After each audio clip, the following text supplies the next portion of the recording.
Nagulat ako sa aking nakita. Isang batang pamilyar sa aking mukha. Isang taon na ang nakakalipas nang matulungan natin siya. Ang sasagipin natin noon sa maagang pag-aasawa, ito na siya ngayon.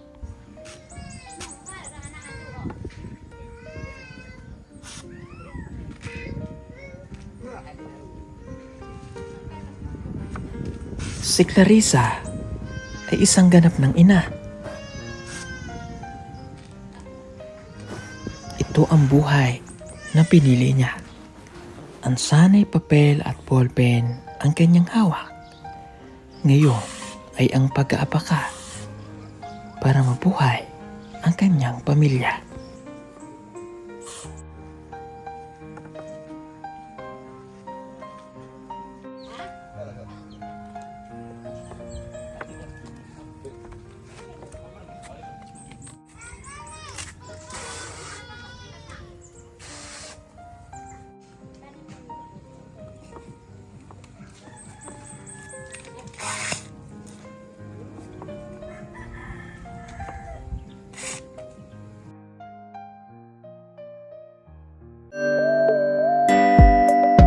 Pugong biyahero, ang hero ng masa, ang hero ng masang Pilipino. Handang maggala sa kabundukan para ang ating kababayan ay mapuntahan. Ang pugong biyahero, handa na tulungan malayong kababayan na nangangailangan. Hindi namimili kahit pa na sino. Pugong biyahero, hero ng masang Pilipino. Kami ngayon kila Julan, no? Pupuntahan natin sila Lisa. Dahil 1 month ago na po nung simula po tayo nung makarating po dito. Nandito po kami sa Sitio Kabangbang, Barangay Gumitan, Davao City.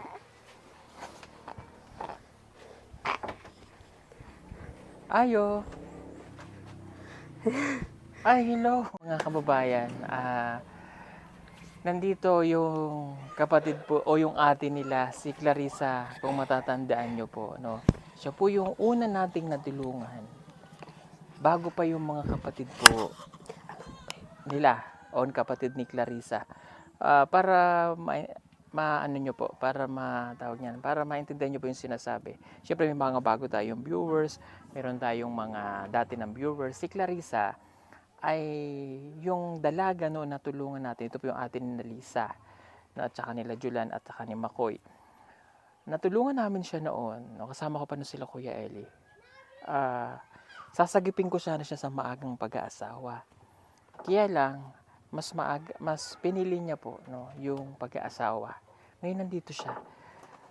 Para magkaroon po kayo na idea, ito, panoorin niyo po. Siya ang tumatayong ina noon sa kanyang mga kapatid. Dahil maagang namala ang kanilang ina, siya ang nag-aalaga.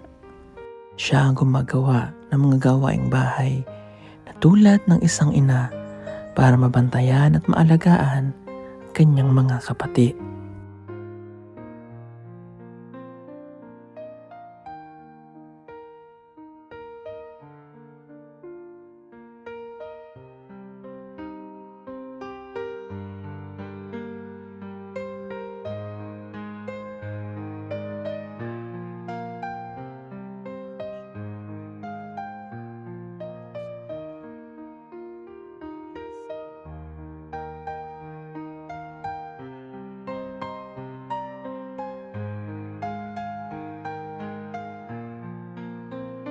Ito yung mga panahon na kaya namin siya binabalikan.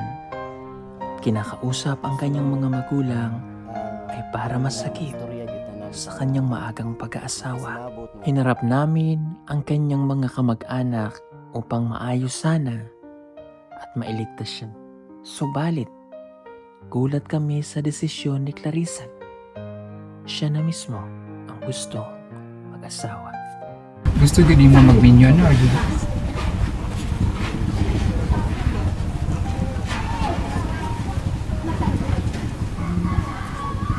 Gusto mo.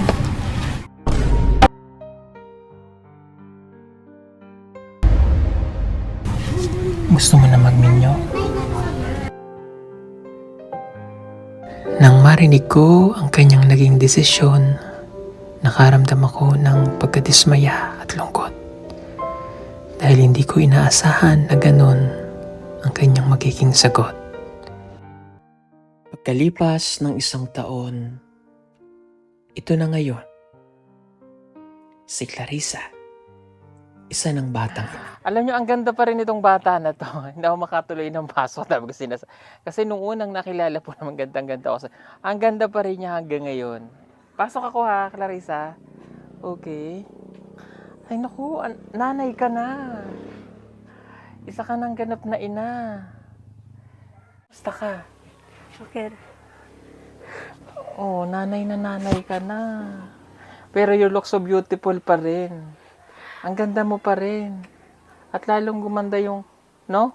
Di ba nakita mo siya dati? Yes, nung unang natin sa kanya. Oo, nung una namin. Kilala mo pa ako? Opo. Nanay ka na. Sige, upo lang ako. Oh, nasaan ang iyong asawa? Nandun sa uma. Nasa uma. Saan kayo nakatira? Dito lang. Dito na rin. Kasama nila. Oh. Oh, oh my God, Clarissa. 1 taon na po siyang nag-asawa, no? Nung amin siyang makilala. O, kamusta naman ang pagiging isang ina? Kamusta ang may asawa? Ha? Kamusta?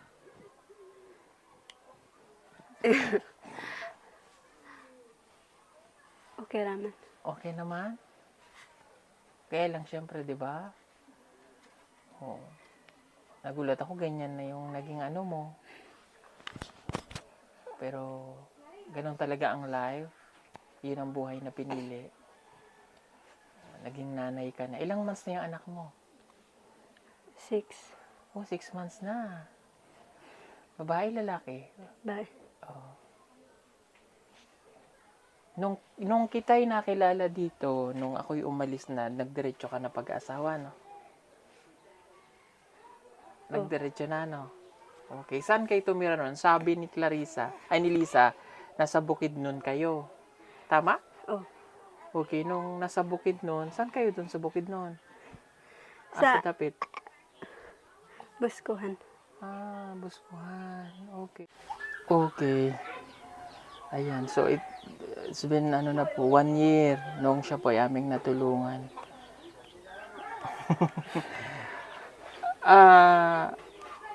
Anong kabuhayan? Nakita ko, nag-aabaka ka. Ang asawa mo rin, anong trabaho ng asawa mo? Ganyan lang. Ha? Maghagot. Aghagot din. Okay. Ako, ito na personal na ano ko lang ba. Ako nangihinayang ako sa iyo eh. 'Di ba? Pero dun sa kabila ng panghinayang ko, may hope pa rin ako kaya ginawa ko kasi naisip ko yung mga kapatid mo that time, 'di ba? Bumalik ako after 1 year. Binalikan ko rin yung mga kapatid mo para at least, 'di ba, hindi man ako nag-success sa iyo, sa kapatid mo naman ako babawi na lang. Oh. Ngayon, naniniwala ka na yung pagtulong namin ay totoo, no? 'Di ba? Kasi naisip mo, siguro naguguluhan ka din nung una namin nakita kung matutulungan ka ba namin o what. Siguro ano? Yung ba iniisip mo? Ha? Kaya pinili mo pa rin mag-asawa? Oh. Tingnan mo ngayon, di yung kapatid mo ang tinutulungan namin. O, para sila makatapos ng pag-aaral.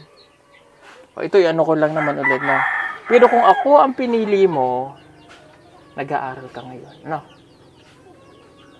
May pagsisisi ka ba at nag-asawa ka? Ha? Oh. Nagsisi ka? Ano siya? Hindi nga, nagsisi ka? Nagsisi ka ba? Oh. Ayun, that's why. But, pero talaga ang buhay, Clarissa. Kumbaga, hindi natin nakikita muna. Later on na natin nakikita pag tayo nagsisi na. Yung panghinayang ko sa'yo, kasi ang ganda ng plano ko sa'yo. Kung nagtuloy ka dito sa pag-aaral, madadala ka. Ikaw sana yung nandoon na sa Abra. Na-recommend kita doon kay tita na doon ka na sana na nag-aaral. Sana okay ka na nga. Anong grade ka na nga dapat? Grade 9. Yung grade 8 mo natapos mo. Pagpasok mo grade 9 ka na. Kung natapos mo hindi grade 10 ka na pala dapat. Ngayon, nandun ka na sana. Nandun ka na sana sa Maynila, Luzon. Ilan na yun nandoon, nadala namin, katutubo na doon na nag-aaral. Sayang. But, sabi ko nga, hindi pa naman huli ang lahat. Pwede mo namang ikaw sa pamamagitan mo, ituwid mo yung pagkakamali ng maaga. Diba? O, diba ang hirap may asawa agad? No? Pagkain. Sa kayo kumukuha ng pagkain nyo. Tapos, gastusin. Ang trabaho ng asawa mo, manghagot. Walang masama doon sa trabaho ng asawa mo. Pero, hindi naman pwedeng habang buhay ganun. No? Tapos nakikituloy ulit kayo sa tatay nyo. Imbis na meron kayong sariling bahay. Diba? Magkano kita ng asawa mo? Pila income? Na ba? Mag-income siya ko ano. 2,000. 2,000 sa isang buwan. Dili, sa isa kasi man. Isa ka semana. Kumakasya ba? Nagkakasya? Lagi bang may trabaho? Okay. May pera ka ba ngayon? Wala.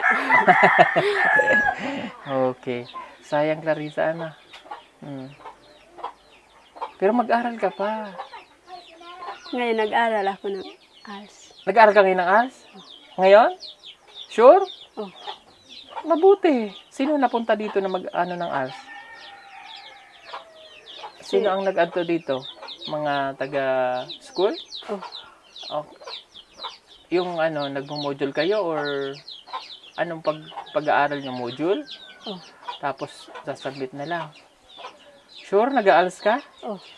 We. Lagi. Okay, mabuti yun. Nag-ALS ka. Okay naman pala eh. Tuloy mo lang. Kaya lang, syempre, iba pa rin yung talagang may anak. Dati nung nakilala kita, hindi ganito itsura niya. Maayos. Huwag mong pabayaan ang sarili mo. Sayang. Isa po siya sa pinakamaganda na nakilala namin. Isa siya sa pinakamaganda. Yun man po inaano yung mga ano. Kumbaga, natutuwa lang kasi, siyempre, sa itsura niya ba, yung positive na future na gusto nating mangyari sa kanya noon. Kaya, kahit nga ngayon, gandang-ganda pa rin ako sa kanya. Palagi kong kinukwento yun sa kanila na isa sa mga pinakamaganda na nakilala namin, si Clarissa. No? At saka, sabi ko, sayang siya, kaya naisipan namin balikan. But anyway, yung kapatid naman niya na yung ating tutulungan. Ano? Maningkamot lang ha. Sayang ang yun nakalipas na panahon. Hindi na natin maibabalik yun. Diba? Kumbaga, sa sarili mo na lang, ikaw na lang magpupursige para ikaw makagraduate. Ito, kaya natin minsan na ibablog natin yung mga ganito. Para at least nagiging aral pa rin ba? Nagiging aral sa mga katutubo ba? Si Clarissa kasi, baga mas pinili niya nga po yung maagang pag-aasawa. Tanungin ulit kita, Clarissa, bakit pinili mo yung maagang pag-aasawa? Ano daw ang gipili ni mo ang magminyo og sayo? Bisaya, pwede ka Bisaya. Kuan man ganda ng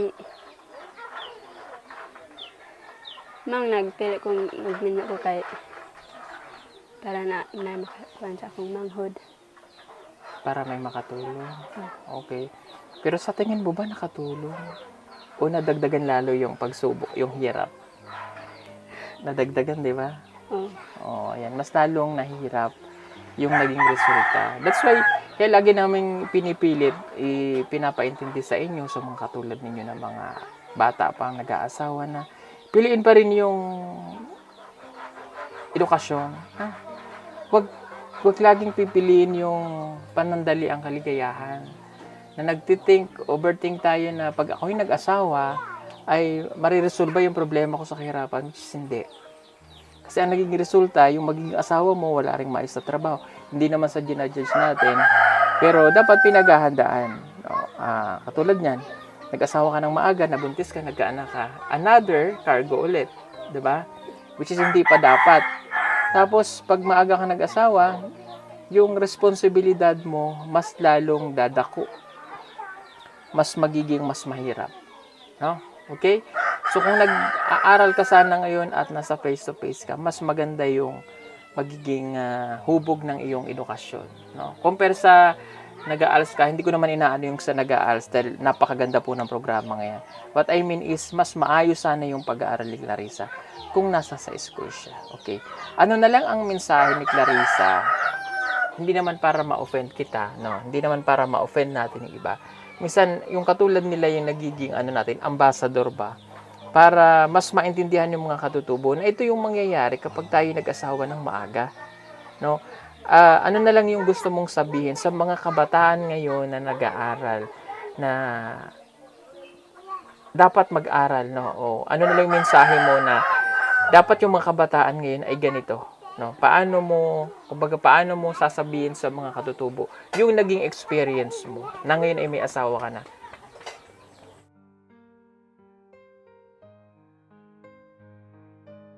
Mayo mga nga mag-eskwela ta kay makalampos ta. Makapangita tag nindot na trabaho. Kay ako nagsayo ko asawa. Lisod ang among panginabuhi. So ayun, di ba mas mahirap ang maagang nag-aasawa compare sa nag-aaral muna. So ngayon, ikaw ay nanay na, so gampanan mo yung trabaho mo talaga, di ba? Na mag-aral ka sa ALS,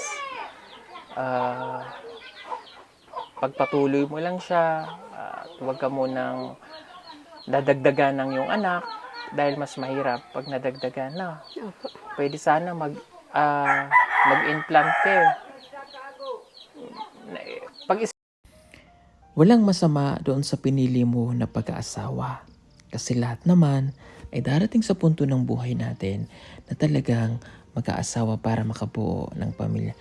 Pero ang mali doon ay hindi mo napaghandaan at maaga ka pang nakapag-asawa.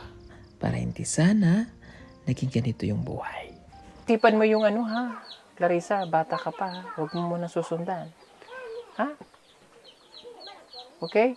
Ayaw sa daw og kuan, manghuri imong anak.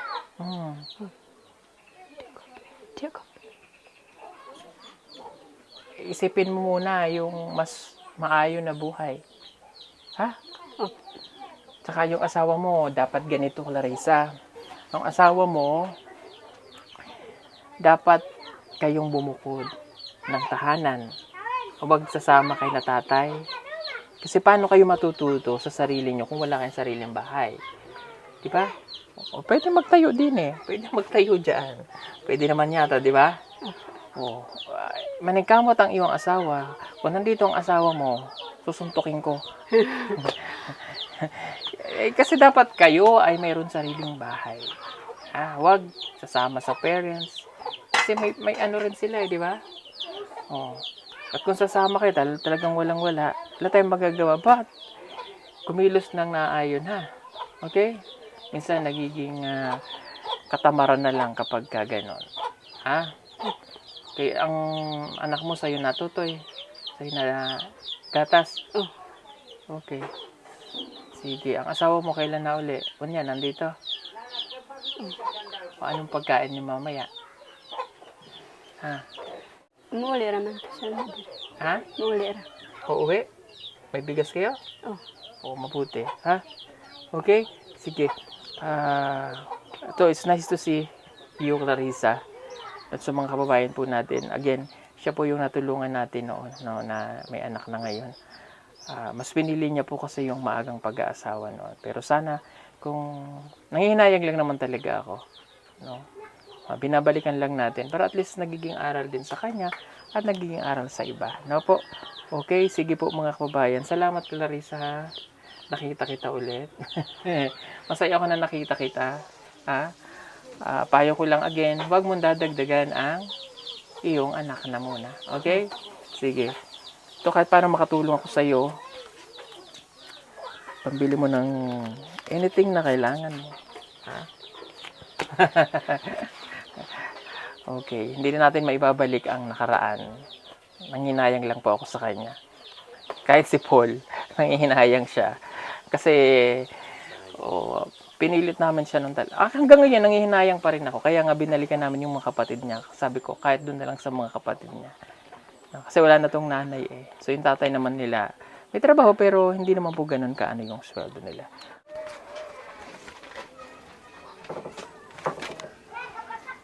Clarissa, halika. Andito na po si Clarissa. Huwag mong pababayaan ng iyong mga kapatid, ha? Ako'y nanggigigil. Para sila ay, ano ba? Julan? Asa ka? Halika. Okay. Asa na isang mic? Andito na po ang ate nila, si Clarissa. Oh. Ayan. Marunong ka bang mag-cellphone? Marunong ka mag-cellphone? Oh, tuturuan sila sa Messenger, ha? May cellphone akong ibinigay para makakapag-update kayo sa akin, mga kapatid. Pero gagamitin lang nila sa pag-aaral, Lisa, ha? Si Julan, naiintindihan niya ako. Julan, dito kayo magme-message, ha? Sa Messenger, ha? Wait. I-search lang ito, walang space. Ayan. Ugong Biyahero, ha? Hanapin yung may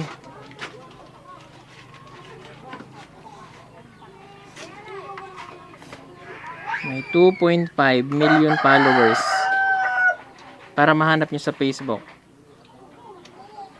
Alam naman ni Lisa yan. Kabalo ka, di ba? Marunong kang gumamit ng Messenger. Ito, bright to eh. Pag nahanap dyan, magpakilala lang. Sabihin, ako po si Julan, sir. Ha? Opo. Para ma-save yung pangalan ninyo. O kaya dito.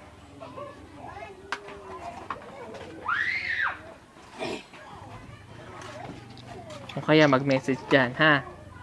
Magpakilala lang lagi, okay? Ibigay ko muna to kay ate. Basta dito ako magme-message, ha? Hanapin nyo itong sinulat ko sa likod, ha? Para hindi ako nahihirapan sa ano sa inyo.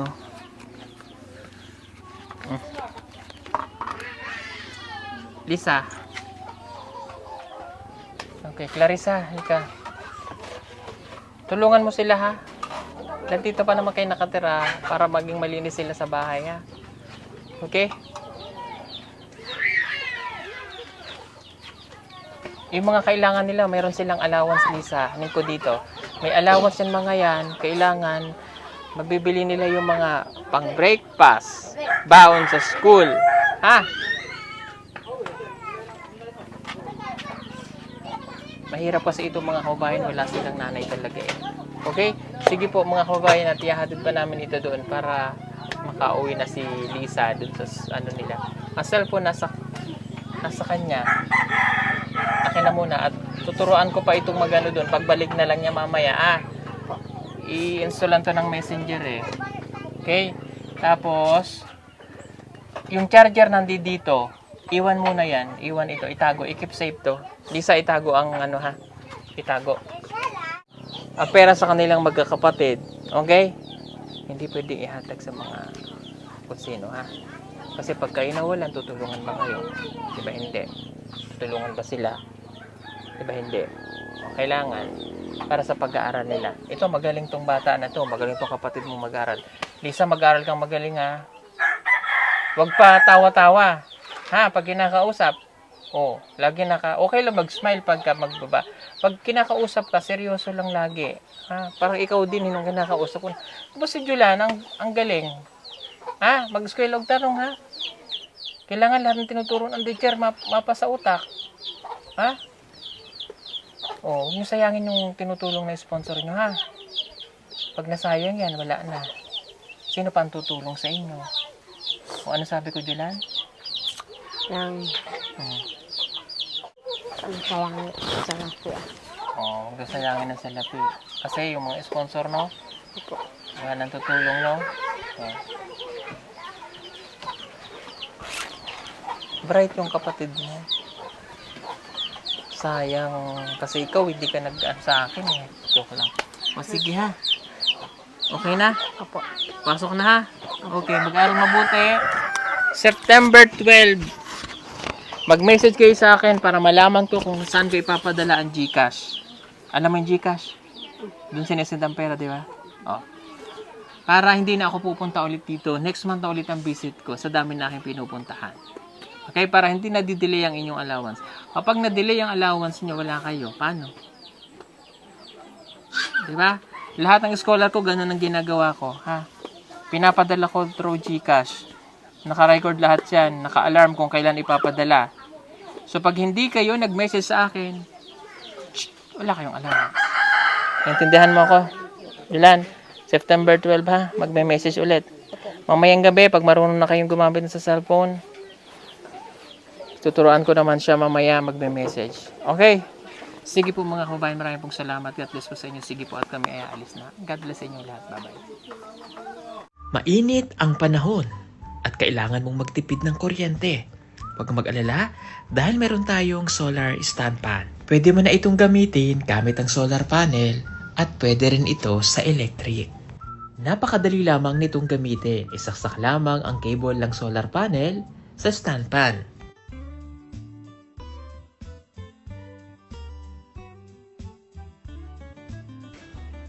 Ibilad ang solar panel direct sa araw. At ayan, pwede mo na siyang gamitin.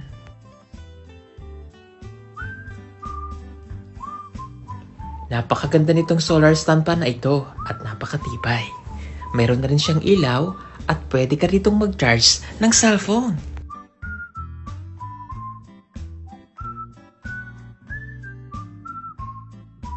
Kaya ano pang inaantay ninyo? Mag-order na at mag-message lamang po kayo sa aming messenger account at PB Team Solar.